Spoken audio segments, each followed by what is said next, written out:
Hello everyone, welcome back to my channel. My name is Sigmarella Weeks. If you don't know who I am, thank you for tuning in. If you do know who I am, thank you for coming back. On this channel, we do beauty, business, and lifestyle videos. Today is a beauty lifestyle video that we are doing. We are doing top 5 errands that every elegant, luxurious woman should be doing. But before we get into this video, if you haven't already, make sure to hit the subscription button down below, that red button that's going to make you join the family here. But yes, I run errands every single weekend. I am a 24-year-old entrepreneur that lives a very luxurious and comfortable lifestyle, and I run these errands every single week. I'm not a guru, I'm not a specialist. This is just something I feel like if you're looking to live a more high society, luxurious, elegant lifestyle, this is something that you should do and errands you should run to maintain that lifestyle. So number one, right off the bat, is having a dry cleaner slash a tailor. Dry cleaning is very important. You don't always want to wash your clothes, or when you're investing in more high quality materials such as like cashmere,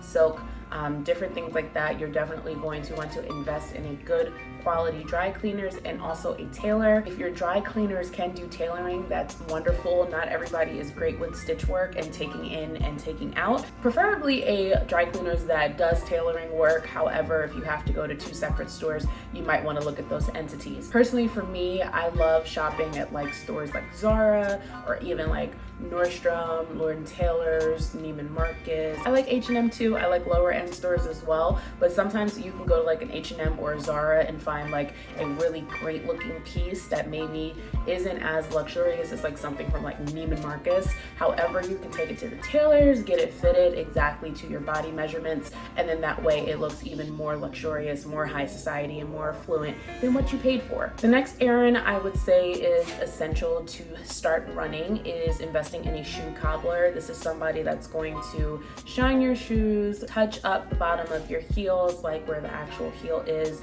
the soles of your shoes. If you have red bottoms, they can go ahead and attach that red covering so the red never scratches off. All of those things can be done at the shoe cobbler. Some shoe cobblers actually work on like leather goods, like handbags, designer handbags. The shoe cobbler that I go to in Philadelphia, my mother and I go to, actually the Neiman Marcus sends their designer stuff to get fixed at that specific shoe cobbler, including handbags and different things like that. This is specifically if you're looking to invest in designer shoes or designer handbags, because if there is wear and tear or maybe stitch work that needs to be done for like handbags or even shoes sometimes, you don't want to send it to just anybody. You really want to invest in a good quality shoe cobbler. Also, while you're there, make sure to get a shoe shiner or like some type of polish buffer that you can use on your shoes. Please do not be investing in thousands of dollars of shoes or hundreds of dollars of shoes and your shoes are dusty, crusty, and just nasty looking. Make sure that you shine them every single day. Or at least if you have like patent leather, regular leather,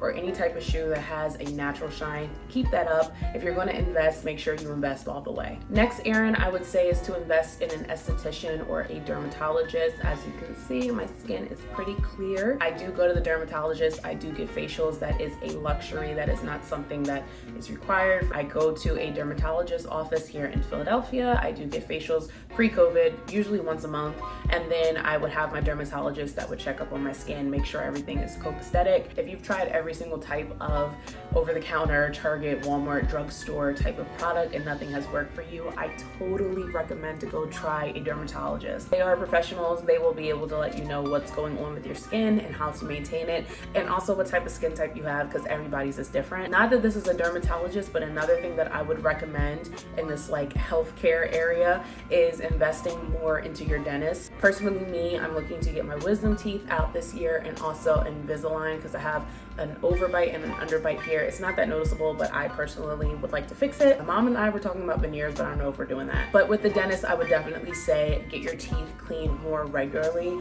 I know most people get their teeth cleaned either once or twice a year through their insurance. However, I would say go to like 3 times a year, maybe once a quarter if you can afford it. Your insurance might not cover this, but honestly, you don't want plaque, you don't want cavities, you don't want any of that, invest in your teeth because you only get one set. So make sure that you are taking care of them as frequently as possible and as frequently as you can afford. Number 4 is a simple one. If you have a husband or a boyfriend, this shouldn't really apply to you because they should be doing this errand. However, I am single and I do this every single Saturday, but it is a car wash or a car detailer. You want to make sure that if you are trying to have a nice car, that it is clean. Listen, I have a Honda Civic. I do not have a luxurious Mercedes or anything like that yet, but I make sure my Honda Civic is clean because clean cars drive better, in my opinion. Can't be hopping out your car with Christian Louboutins on and Gucci and Chanel bags and you have literally like a whole film of dirt on your window. Like, that's disgusting. So make sure you invest in a good car wash and also a good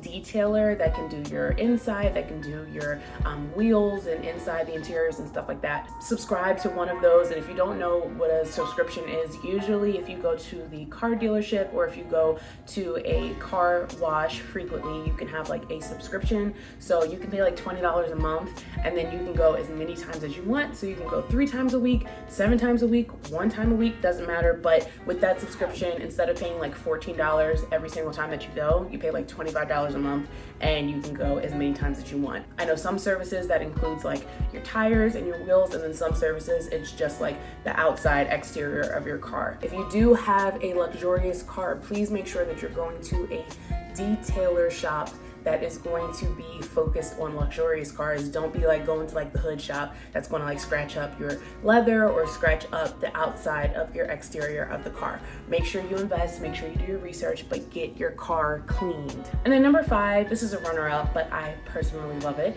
is food shopping. Make sure that you are investing the best food quality in your lifestyle. Now, I know not everybody's going to be able to afford these options that I'm about to talk about, but I do want to make mention of going to farmers markets and or higher quality food stores like Whole Foods, Trader Joe's, Sprouts. Personally, it makes no sense to want to live a luxurious lifestyle or upgrade your lifestyle to more high society living and you're eating poorly or you're constantly eating out with all those trans oils, trans fats, sugars, etc. I'm somebody that's always been really focused on my health, what I consume, all those different types of things. I'm not saying I've always been the cleanest, I have not. But if you're looking to maintain your weight, I highly suggest cooking at home. Saves you a lot of money, saves you a lot on calories, and also it saves you a lot on your health because you know exactly what's going into your food. Some lower end grocery stores like ShopRite, Fresh Grocer, Publix, if you have it, kind of varies in the States, but that's what we have in Philadelphia. Sometimes you can get away with the vegetables, but preferably with the meat. I know a lot of those are filled with biotics, antibiotics, steroids, cancer-filling steroids, like stuff that you just don't want to be consuming whether they tell you or not. So personally, I like going to higher quality food markets or even farmers markets that's local in my area of Philadelphia. I will go to Trader Joe's, I will go to Whole Foods, and I know the stigma and the stereotype is they're so expensive. It's really not if you budget it and also if you know what you're purchasing ahead of time. Personally, me, I'll go to the farmers market for my fruits and vegetables or a Trader Joe's for my fruits and vegetables. I usually, if I'm going to eat processed food or frozen food, I get that from Trader Joe's because they're very limited on what they put in their food. Like literally, you can look on the back of a Trader Joe's prepackaged meal and it'll be like, if it's a stir fry, it'll be like carrots, peas, broccoli, chicken, sauce, and then it'll tell you what's in the sauce, and that's it. Like there's no preservatives, antibiotics, steroids, anything like that. I always go to Whole Foods to refill my water bottles. My mother and I, we drink reverse osmosis water, which is like alkaline, very, very clean water, and it's only like $1 a gallon, so I get like 7 gallons out the week. I literally pay $7. That's literally less than like a whole jumbo pack at Costco for Deer Park water bottles. Helps the environment, also helps me, keeps me alkaline and clean, and keeps me hydrated. Whole Foods, I pretty much stick to like just getting my meats and my seafood from there. I can get everything else vegetable wise from Trader Joe's or the farmers market, but I pretty much go to Whole Foods to get my meat and my seafood because personally I love that the people at the meat section, they like explain, okay, this is local, this is outsourced. They're very, very clear and clean with what they put into their meat and also what they're selling to the customers. So like I said, if you're looking to live a more luxurious lifestyle, if you want to be more high society and, you know, more elegant in all those different types of things, it makes no sense if you're feeding your body very poor quality food. So if you can afford it, if you can budget and have the resources to do so, invest in higher quality markets so you can have a higher quality life. Those are the 5 errands that I have today for you. If you like this little luxurious lifestyle videos that I am doing, this little luxurious, elegant, high society little series, give this video a thumbs up. That lets me know that you're enjoying it, and I will produce some more content for you with this topic. Also, comment down below what you would like to see next, how you're doing. I'd love to talk to you down there in the comment section. And if you haven't already, you made it to the end of the video, hit the subscription button down below, also the bell notifications so you can see every time that I post. And that is it for today's video. I'll see you next time, guys. Bye.